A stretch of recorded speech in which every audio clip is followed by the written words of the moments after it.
ತಿಪಟೂರು ನಗರದ ಸರ್ಕಾರಿ ಬಾಲಕರ ಪದವಿ ಪೂರ್ವ ಕಾಲೇಜು ಆವರಣದಲ್ಲಿ ಅಕ್ಟೋಬರ್ 9ರಿಂದ 5 ದಿನಗಳ ಕಾಲ ಬಾಲಾಜಿ ಈವೆಂಟ್ಸ್ ಆಯೋಜಿಸಿದ್ದ ಕೃಷಿ ಉತ್ಸವ ಹಾಗೂ ಕರಕುಶಲ ವಸ್ತು ಪ್ರದರ್ಶನ ಹಾಗೂ ಆಹಾರ ಮೇಳ ಕಾರ್ಯಕ್ರಮವನ್ನು ಶಾಸಕರ ಸೂಚನೆ ಮೇರೆಗೆ ರದ್ದುಗೊಳಿಸಲಾಗಿದೆ. ಕನಿಷ್ಠ ಮಾನವೀಯತೆಯನ್ನು ನೋಡದೆ ಕೃಷಿ ಉತ್ಸವ ರದ್ದುಗೊಳಿಸಿದ್ದಾರೆ ಎಂದು ಆಯೋಜಕರು ಆರೋಪವನ್ನ ಮಾಡಿದ್ದಾರೆ. ಉತ್ಸವಕ್ಕಾಗಿ ಲಕ್ಷಾಂತರ ರೂಪಾಯಿ ಖರ್ಚು ಮಾಡಿದ್ದು ನೂರಾರು ಜನ ಬಡ ವ್ಯಾಪಾರಿಗಳು, ಕೃಷಿಕರು ಉತ್ಸವದಲ್ಲಿ ಭಾಗವಹಿಸುವ ದೃಷ್ಟಿಯಿಂದ ತಂದಿದ್ದಂತಹ ವಸ್ತುಗಳು ನಷ್ಟವಾಗಿದೆ ಎಂದು ಹಲವರು ಕಣ್ಣೀರಿಟ್ಟಿದ್ದಾರೆ.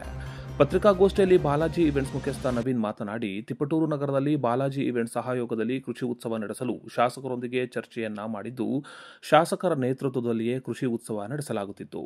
ಶಾಸಕರೇ ಅಧಿಕೃತವಾಗಿ ಎಲ್ಲಾ ಕಾರ್ಯಗಳನ್ನು ಮಾಡಿ ಎನ್ನುವ ಮಾತುಗಳನ್ನು ಕೂಡ ಆಡಿದ್ದರು. ಆದರೆ ಏಕಾಏಕಿಯಾಗಿ ಇದನ್ನು ನಿಲ್ಲಿಸಿರುವುದರಿಂದ ಭಾರೀ ನಷ್ಟವಾಗಿದೆ ಎಂದು ಮತ್ತು ಸಮಸ್ಯೆಗಳನ್ನು ಅನುಭವಿಸುವಂತಾಗಿದೆ ಎಂದು ಆಕ್ರೋಶವನ್ನ ವ್ಯಕ್ತಪಡಿಸಿ ಕಣ್ಣೀರಿಟ್ಟಿದ್ದಾರೆ ಆಯೋಜಕರು ಹಾಗೂ ಹಲವು ರೈತರು. ಇದು ಎಷ್ಟು ವರ್ಷದಿಂದ ತಯಾರಿಯಾಗಿದ್ದು? ಸರ್ ಒಂದು 15 ಇವರೇ ಇಲ್ವಲ್ಲ ಸರ್, ವೆಂಡರ್ಸ್ ಇಲ್ವಲ್ಲ, ವೆಂಡರ್ಸ್ ಎಲ್ಲ ಬಂದಿರೋರೆಲ್ಲ ಈಗ ನಮ್ಮಮ್ಮ ಒಂದು 30 ಜನ ಇರ್ಬೋದು. 75 ಅದೇ ನಾನು ಒಬ್ಬ ಕೂತ್ಕೊಬೇಕಾಗ್ತದೆ ಕೂರಿಸ್ಕೊಂಡು. ಇಲ್ಲಿ ಮಿಕ್ಕಿದೆಲ್ಲ ಬರ್ತಾ ಇರೋದೆಲ್ಲ ಲಾಸೆ. ತೆಂಗಿನ ಗರಿಲಿ ಕಲ್ಪತರು ನಾಡೋದು ತೆಂಗಿನ ಗರಿಲಿ ಆರ್ಚ್ ಮಾಡಿ ಅಲ್ಲೇ ಹಾಕಿದೀವಿ ನೋಡಿ ಸರ್. ಇಲ್ಲೇ ಇದೆ ನೋಡಿ, ಯಾರು ಆರ್ಚರು ಬರೀ ಇವ್ರು ನೋಡಿ.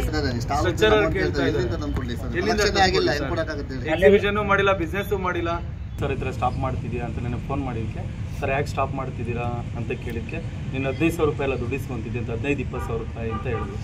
ನಾನು 20 ಸಾವಿರ ದುಡ್ಡು ಯಾರ ಹತ್ರನೂ ಕೇಳಿಲ್ಲ. ಬೇಕಾದರೆ ಕಾಲ್ ರೆಕಾರ್ಡ್ ತೆಗಿಲಿ, ಇಲ್ಲ ಕೊಟ್ಟಿರೋ ಸಾಕ್ಷಿ ಸಮೇತ ಕೇಳಿದ್ರು, ನಿಮ್ಮೆಲ್ಲಾದರೂ ನೀವು ಹೆಂಗೆ ಹೇಳ್ತೀರ ನಾನು ಕೇಳ್ತೀನಿ. ನಾನು ಅವ್ರು ಬರೇ ಬಾಯಲ್ಲಿ ಹೇಳ್ತಿರೋದಷ್ಟೇ, ಯಾರೋ ಅಂತಕ್ಕಂತ ಹೇಳಿರೋದು ಹೇಳ್ತಾ ಇದ್ದಾರೆ ಅವರು ಸಾಹೇಬರು. ಆಮೇಲೆ ಧಾರವಾಡ ಕೃಷಿ ಮೇಳ, GKVK ಇರ್ಬೋದು, ಇವೆಲ್ಲ ಗೌರ್ಮೆಂಟು.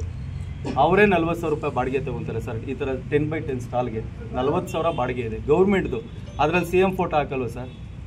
CM ಫೋಟೋ ಹಾಕ್ತಾರೆ, ಇನೋಗ್ರೇಷನಿಗೆ ಬರೋರೆ ಅವರು. ಮತ್ತು ನಾವೇನು ಮಾಡ್ತಾ ಇದ್ವಿ? ಈಗ ಇಷ್ಟೆಲ್ಲ ಖರ್ಚು ಮಾಡೋಕ್ಕೆ ಒಂದು 10-12 ಲಕ್ಷ ಆಗಿರುತ್ತೆ. ಇವಾಗ ಇರೋದು ಇಲ್ಲಿ 70 ಅಂಗಡಿ. ನಿಮಗೆ ಗೊತ್ತಾಯ್ತು, ಚೆಕ್ ಮಾಡ್ಕೊಂಡು ಎಣಿಸ್ಕೊಂಬರ್ಬೋದು ಬೇಕಾದ್ರೆ. ಇಲ್ಲಿ 70 ಅಂಗಡಿಗೆ ಅವ್ರು ಹೇಳೋದಂಗೆ 15,000 ಅಂದ್ರೆ ಎಷ್ಟಾಗುತ್ತೆ? ಅದರಲ್ಲಿ 10-15 ಅಂಗಡಿ ಫ್ರೀ ಕೊಟ್ಟಿದ್ದೀವಲ್ಲ ಸರ್. ಆಮೇಲೆ ಇಲ್ಲಿ ಯಾರು 15,000ನೇ ಕೊಡಲ್ಲ. ಲಾಸ್ಟಲ್ಲಿ ವ್ಯಾಪಾರ ಆಗಲಿಲ್ಲ ಅಂದಾಗ, ಹಣ ವ್ಯಾಪಾರ ಇಲ್ಲಣ್ಣ 10,000 ತೊಗೊಳ್ಳಿ, 8,000 ತೊಗೊಳ್ಳಿ, 7,000 ತೊಗೊಳ್ಳಿ, ಹಿಂಗೆಲ್ಲ ಕೊಡೋರು ಇರ್ತಾರೆ. ಮತ್ತೇನಿದೆ ಇದು? ನಾವೇನು ಮೋಸ ಮಾಡ್ತಿದ್ವಿ ಇಲ್ಲಿ? ಚಾಲುಕ್ಯ ನ್ಯೂಸ್, ಜನರಿಗೋಸ್ಕರ.